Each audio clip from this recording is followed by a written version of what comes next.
pemuda yang dikabarkan tenggelam terseret arus saat banjir di Jalan Nasrun Amrullah, depan Lorong Ar-Rahman, Kecamatan Turikale, Kabupaten Maros, Sulawesi Selatan, berhasil ditemukan pada Rabu pagi 13 Februari 2025. Korban dikabarkan hilang sehari sebelumnya pada Selasa 12 Februari 2025. Korban ditemukan dalam keadaan meninggal dunia setelah pencarian selama 2 hari.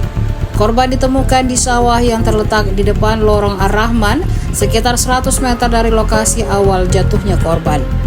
Pencarian korban dilakukan oleh tim Basarnas Makassar yang dipimpin oleh Darul Astiadi. Darul mengatakan ada 15 personel gabungan yang diturunkan. Korban ditemukan dalam waktu 15 menit setelah pencarian dilanjutkan pada hari kedua. Pencarian tempat dihentikan pada hari sebelumnya karena arus air yang masih sangat deras. Korban yang diketahui bernama Alif berusia 19 tahun merupakan warga Sangalle. Pihak Basarnas Makassar langsung membawa jenazah korban ke RSUD Dr. Lapaloloi untuk proses identifikasi. Ya, alhamdulillah tim SAR gabungan berhasil menemukan korban dalam keadaan meninggal dunia. Lokasi kurang lebih 100 meter dari lokasi jatuhnya.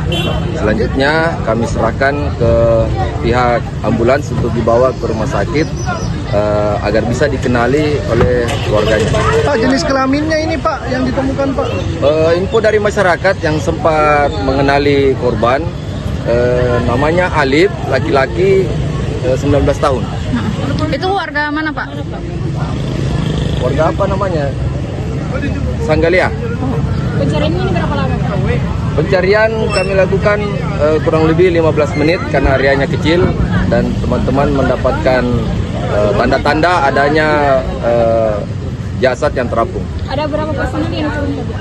Kami menerjunkan 15 personil yang terdiri dari SAR gabungan. Pak, informasinya Dinyatakan hilang sejak hari apa Pak?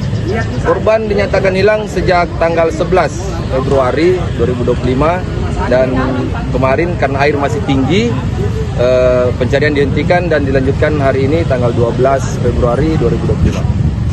Download Tribun X sekarang, menghadirkan lokal menjadi Indonesia.